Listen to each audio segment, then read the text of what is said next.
네, 오늘 함께 은혜 받으실 하나님의 말씀은 다니엘 3장 1절로 18절까지의 말씀입니다. 구약 1235쪽에 있는 다니엘서 3장 1절로 18절까지의 말씀입니다.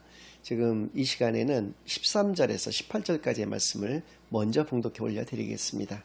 느부갓네살 왕이 노하고 분하여 사드락과 메삭과 아벳느고를 끌어오라 말하며 드디어 그 사람들을 왕의 앞으로 끌어온지라. 느부갓네살이 그들에게 물어 이르되 사드락 메삭 아벳느고야, 너희가 내 신을 섬기지 아니하며 내가 세운 금 신상에게 절하지 아니한다 하니 사실이냐? 이제라도 너희가 준비하였다가 나팔과 피리와 수금과 사명금과 양금과 생황과 및 모든 악기 소리를 들을 때 내가 만든 신상 앞에 엎드려 절하면 좋거니와, 너희가 만일 절하지 아니하면 즉시 너희를 맹렬히 타는 풀불 가운데 던져 넣을 것이니 능히 너희를 내 손에서 건져내시니 누구이겠느냐 하니, 사드락과 메삭과 아벳느고가 왕에게 대답하여 이르되 느부갓네살이여, 우리가 이 일에 대하여 왕에게 대답할 필요가 없나이다.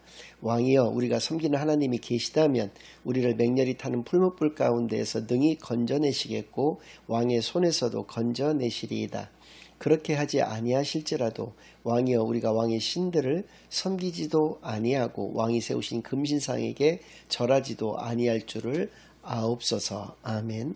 하나님 아버지, 감사드립니다. 오늘도 귀한 주일로, 귀한 교회로, 귀한 예배로 인도하여 주시는 은혜를 진정으로 감사드립니다. 지금 이 시간 저희들이 저는 한 주일간 지었던 모든 죄악을 예수 그리스도의 십자가 아래에 다 내려놓고 오직 저희들의 온 마음과 정성을 다하여 하나님께만 드려지는 예배를 통하여 하나님께서만 영광 받으시는 은혜의 시간으로 이 시간을 인도하여 주시옵소서.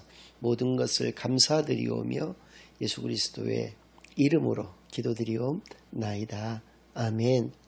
네, 오늘은 믿음에서 비롯된 근성으로 살자, 그 첫 번째 시간으로 오늘 본문 말씀을 중심으로 하나님의 말씀을 증거하겠습니다.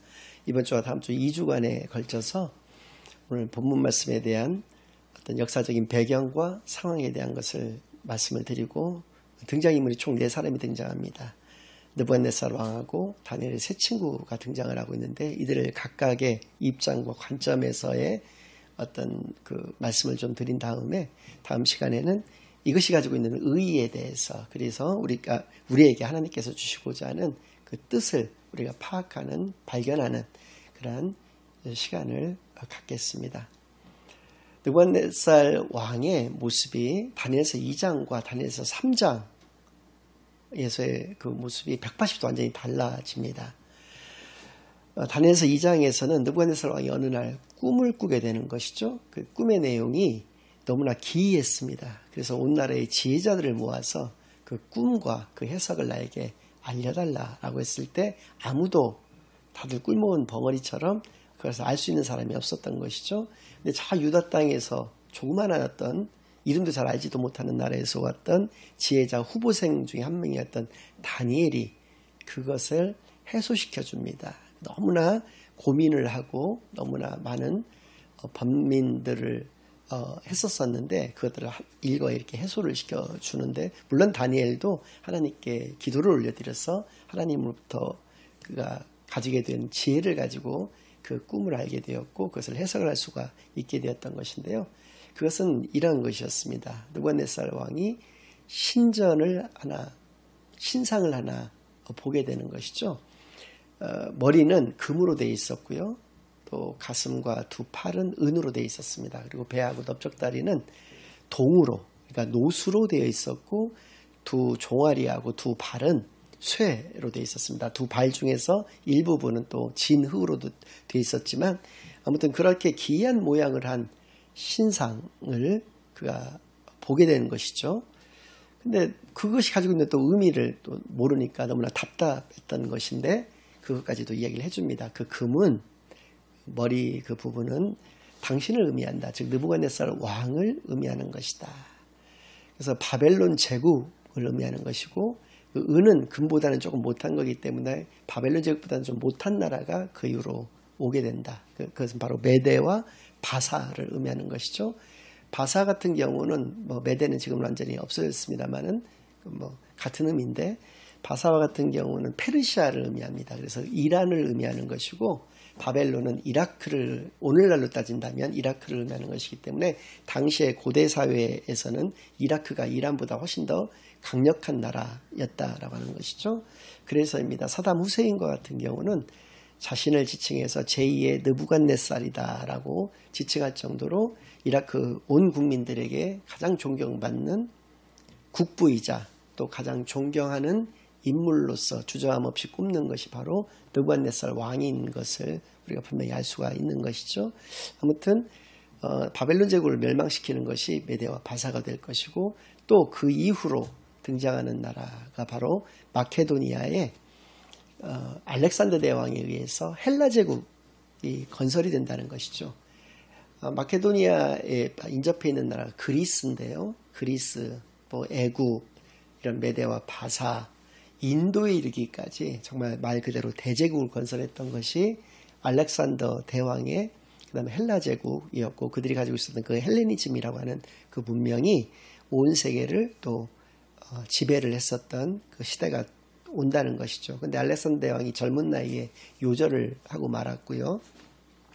그 이후로 이제 세계사에 뛰어들었던 그 패권을 가지고 있었던 나라가 바로 로마라는 것이죠. 그러니까 철에 해당되는 그 나라가 로마다라는 것이죠. 가장 강력한 나라인 것이죠. 그런데 문제는 뭐냐면 발의 일부분이 진흙으로 되어 있다는 것은 여러 이민족들하고의 어떤 효과적인 융화가 되어진 것은 아니었다라는 것이죠. 아무튼 로마 같은 경우에는 동로마, 서로마로 이렇게 분열이 되는 것이 AD 395년이거든요. 지금 다니엘이 이 꿈과 이 해석을 해주는 시기는 BC 600년 정도가 되는 것이고 AD 400년 정도까지의 미래를 예언하고 있는 모습이기 때문에 무려 1000년의 기간을 예언을 하고 있는 것이죠. 그런데 이제 동로마와 서로마로 분열이 돼서 동로마가 이제 오스만 제국에 의해서 멸망되는 때가 1400년 되거든요.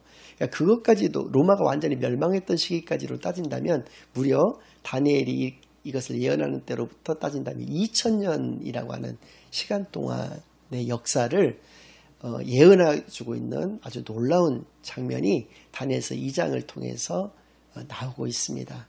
그래서입니다.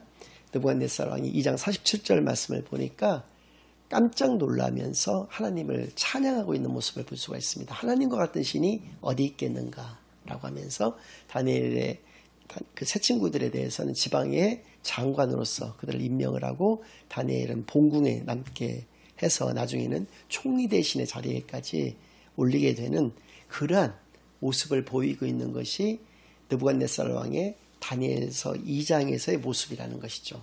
근데 3장에서는 갑자기 바벨론의 어느 지역에 큰 금 신상을 세우게 된다는 것이죠. 그리고 그 금 신상을 세워서 거기에 경배하지 않고 엎드려서 절하지 않는다면 풀무불에 던져 넣어서 죽이겠다. 풀무불이라는 것은 오늘날로 따지면 용광로에 해당되는 것인데요. 용광로에 넣어서 태워 죽이겠다라고까지 선포를 했습니다.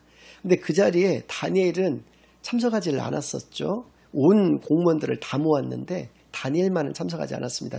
후에 나오는 걸로 봤을 때는 그 3장에서는 나오지 않지만 후에 나오는 것을 봤을 때는 다니엘이 아파서 이 자리에 참석하지를 않은 것이 아닌가 이렇게 생각되는데 아무튼 다니엘의 세 친구는 그 자리에 참석을 한 것이죠. 그랬을 때 그들은 경배하지 않았습니다. 그것을 밀고를 한 자들이 있었죠.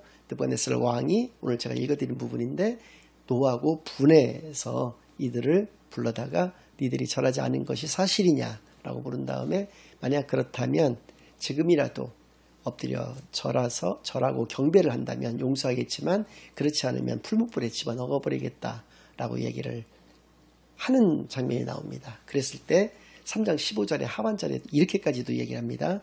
능히 너희를 내 손에서 건져낼 신이 누구이겠느냐 이렇게 얘기를 한다는 것이죠.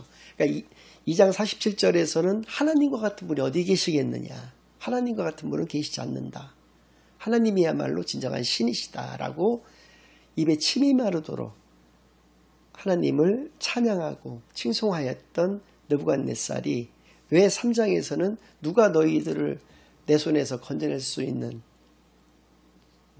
신이 있겠느냐라고까지 이야기를 하는 모습으로 변했느냐라는 것이죠. 2장에서의 느부갓네살은 통치한 지 2년이 되는 때였습니다. 3장에서의 느부갓네살의 모습은 열왕기하 25장의 내용을 보니까 19년이 지난 이후였습니다. 그러니까 17년이라고 하는 시간이 경과가 된 것이죠. 이러한 시간의 경과로 말미암아서 망각을 하고 말았다는 것이죠. 하나님이 어떠한 하나님이신지를 망각을 해버린 것이죠. 그리고 그 망각의 원인이 있었습니다. 근거가 있었다는 것이죠. 다니엘서 2장에서의 느부갓네살의 모습은 새끼 호랑이의 어떤 모습이었다라고 한다면 다니엘서 3장에서의 느부갓네살 왕의 모습은 이제는 완전히 커질 대로 커진 완전한 장성한 그런 그 호랑이의 모습이었다는 것입니다. 왜 그러냐면 이 17년간에 어떤 일이 있었냐면 모든 전쟁에서 승리를 했고 모든 주변의 이방 민족들을 다 그 자기의 발밑으로 복속을 시켰다라고 하는 것이죠. 그러니까 자기 인생이 탄탄대로였고 승승장구의 그런 삶을 살아오는 것으로 말미암아서 그나마 다니엘서 2장에서는 겸손한 그런 모습을 보였던 느부갓네살이 3장에 이르러서는 이제는 교만한 그런 모습으로 변하고 말았다는 것입니다. 이것을 통해서 우리가 분명히 알 수 있는 것이 무엇입니까? 느부갓네살 왕이 2600년 전에 있었던 먼 나라의 그냥 왕의 모습입니까? 아닙니다. 오늘날의 우리의 모습도 이와 다를 바가 없다. 우리의 모습을 투영할 수 있어야 된다라고 하는 것이죠. 그 느부갓네살의 그 교만의 모습을 통해서 우리가 세상을 살아가면서 얼마나 잘 나가는 시기도 분명히 있을 것입니다. 그럴 때 그것이 내 힘으로 된 것이냐, 내가 교만에 이르게 된다면 그것은 결국은 영원한 멸망 가운데 빠지는 첩경이 된 것이다 라는 것이죠. 교만은 패망의 선봉이고 교만은 죄를 낳게 되는 것이고 죄는 영원한 죽음을 낳게 되는 것이다. 그래서 영원한 죽음의 가장 근간이 되어지는 것은 바로 교만이다 라고 하는 것을 우리로 하여금 분명히 알 수 있게 하는 것이죠. 그리고 우리의 삶 가운데서 가장 경계해야 되는 모습은 우리가 잘 나갈 때다. 그리고 우리가 교만에 빠질 때를 가장 경계해야 되는 것이다. 하나님께서 이것처럼 싫어하시는 것은 없다라고 하는 것을 분명히 깨달아는 시간만이 되기를 바랍니다. 반면에 다니엘의 세 친구 사드락과 메삭과 아벳느고라고 하는 이 세 친구는 정말 끝까지 그 금신상에게 절하지도 아니하였고 왕의 명령을 따르지도 아니하였습니다. 그래서 그들은 이렇게 얘기를 하고 있습니다. 3장 16절에서 18절 말씀인데요. 다시 한번 읽겠습니다. 사드락과 메삭과 아벳느고가 왕에게 대답하여 이르되 느부갓네살이여 우리가 이 일에 대하여 왕에게 대답할 필요가 없나이다. 말할 필요가 없고 말할 가치가 없다는 것이죠. 그러나 우리를 지방의 장관으로서 임명을 해주었기 때문에 그 정을 생각해서 너에게 한 가지 팁을 좀 알려준다면 17절 왕이여 우리가 섬기는 하나님이 계시다면 우리를 맹렬히 타는 풀무불 가운데에서 능히 건져내시겠고 왕의 손에서도 건져내시리이다. 그러니까 뭐라고 우리를 협박하고 위협을 하고 아무리 실제로 우리를 풀무불 가운데로 집어넣는다고 하더라도 그 풀무불 가운데에서 우리를 건져내실 것이고 너의 손에서부터도 우리를 구원하여 주실 것이다 라고 하는 믿음을 소유하고 있었다라고 하는 것이죠. 그런데 더 큰 믿음이 18절 말씀 가운데 등장합니다. 아주 유명한 말씀인데요. 그렇게 하지 아니하실지라도 왕이여 우리가 왕의 신들을 섬기지도 아니하고 왕이 세우신 금신상에게 절하지도 아니할 줄을 아옵소서. 그렇게 하지 아니하실지라도 라고 하니까 하나님께서 계시지 아니할지라도 라고 이렇게 오역을 하시는 분도 계실 수가 있는데 그런 내용이 아닙니다. 하나님께서 풀무불 가운데에서 건져내 주시거나 왕의 손에서 건져내 주시지 아니한다고 하더라도 우리는 결코 그 금신상에게 경배하거나 너의 말에 순종하지 너의 말에 복종하지 않겠다라고 하는 것을 이야기를 하고 있는 것이죠. 왜냐하면 말씀 가운데서 생략되는 것은 어떤 것이냐면 하나님께서 우리를 만약에 우리가 하나님의 뜻을 알지를 못하기 때문에 하나님께서 그렇게 건져내 주시지를 않아서 우리가 죽음에 이르게 된다고 할지라도 영원한 천국에서 영원히 하나님과 동행하는, 함께 사는 귀한 삶을 우리가 누릴 텐데 오히려 그것이 더 감사의 조건이 되어지는 것이다 라고 하는 이런 놀라운 믿음을 느부갓네살 왕에게 보여주는 것이죠. 이런 모습을 통해서 우리가 생각나는 성경의 말씀이 있습니다. 에베소 3장 16절에서 17절 말씀인데요. 과연 이 새 친구의 믿음은 무엇으로부터 기인한 것인가 라는 것이죠. 그의 영광의 풍성함을 따라 그의 성령으로 말미암아 너희 속사람을 능력으로 강건하게 하시오며 믿음으로 말미암아 그리스도께서 너희 마음에 계시게 하시옵고 너희가 사랑 가운데서 뿌리가 박히고 터가 굳어져서, 이렇게 말씀하고 계십니다. 예수가 그리스도로 이 땅에 오신 이후로 우리가 분명히 알게 된 사실은 우리가 겉사람을 이루고 있는 것뿐만 아니라 속사람이라고 하는 것이 분명히 있다라고 하는 것을 알게 되었다는 것이죠. 그 속사람이 강건하여져야 된다라는 것이죠. 그게 하나님 자녀의 참된 모습이라는 것이죠. 그 속사람이 강건해지는 것은 능력으로 말미암아서 강건해질 수 있는 것이고, 그 능력이라고 하는 것은 바로 믿음이다라는 것입니다. 그러니까 믿음이 강건한 자는 속사람이 강건한 것을 의미하는 것이고, 그 믿음은 무엇을 의미하는 것인가? 예수가 그리스도로 내 마음 가운데 주인으로 계시는 것을 의미한다라는 것이죠. 그래서 17절에 믿음으로 말미암아 그리스도께서 너희 마음에 계시게 하시옵고 라고 하는 말씀은 그리스도께서 우리 마음 가운데 계셨을 때 우리의 속사람이 강건해지는 것이고, 그것이 바로 믿음이 강건하는 것을 의미하는 것이다. 그러면 다니엘과 새 친구의 시대는 예수가 그리스도로 이 땅에 오시지 아니한 시절이었습니다. 근데 요한복음에 보니까 예수께서는 말씀이시다라고 분명히 우리에게 알려주고 계시다는 것이죠. 그래서 말씀 가운데에서 굳건하게 세워진 사람은 믿음으로 굳건하게 세워질 수가 있는 것이고, 그것이 바로 구약에서의 속사람의 강건을 의미한다라고 하는 것이죠. 이러한 강건으로 말미암아서 이러한 믿음의 근성을 가지게 될 수가 있었다. 어떠한 환경과 어떠한 조건에서도 두려움을 가지지 않았던 것은 말씀이 내 가운데, 하나님이 내 가운데 계시기 때문이다 라고 하는 것을 알 수가 있습니다. 그래서입니다. 이사야서 43장 1절과 2절 말씀에서는 이렇게 말씀해 주고 계십니다. 야곱아, 너를 창조하신 여호와께서 지금 말씀하시느니라. 이스라엘아, 너를 지으신 이가 말씀하시느니라. 너는 두려워하지 말라. 내가 너를 구속하였고 내가 너를 지명하여 불렀나니 너는 내 것이라. 내가 물 가운데로 지날 때 내가 너와 함께 할 것이라.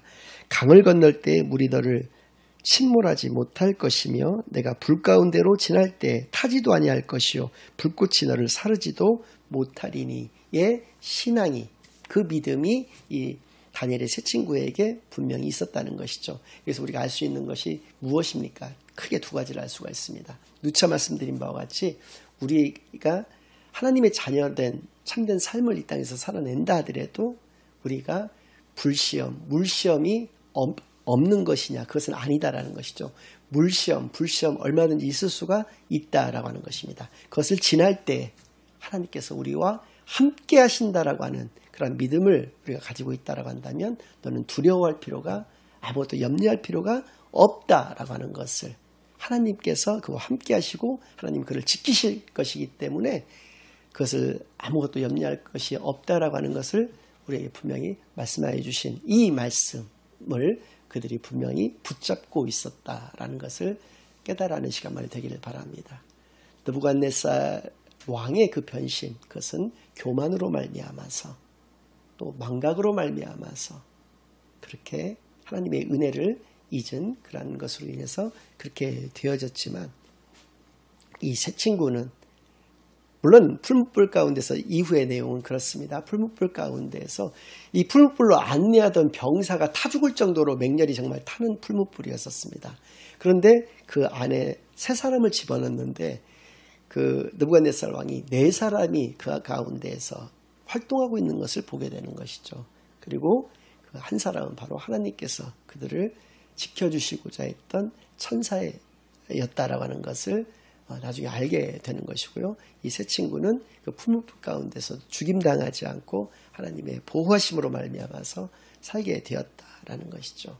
그런데 중요한 것은 그들에게 있어서 이 죽음이라든지 환경이라든지 이런 것들은 하나도 중요한 것은 아니었다. 그것은 바로 속사람의 강건 때문이었다. 믿음의 강건 때문이었다. 그것은 그들 가운데 말씀이 굳건하게 자리 잡고 있었기 때문에 그것이 가능했다라는 것을 분명히 깨달아야 하는 시간만이 되기를 예수 그리스도의 이름으로 간절히 축원합니다. 아멘. 이제는 우리 주 예수 그리스도의 은혜와 아버지 하나님의 극진하신 사랑과 성령 하나님의 내주인도 역사, 교통하심이 굳건한 믿음 가운데에서 온전하신 말씀 가운데에서 예수가 그리스도로 내 마음 가운데 늘 좌정하고 계시는 귀한 삶을 살아가기로만 다짐하고 결심하고 돌아가는 모든 사랑하는 주의 자녀들과 그 가정 위에 그들의 생업 위에 이제로부터 영원까지 항상 함께 있을지어다. 아멘.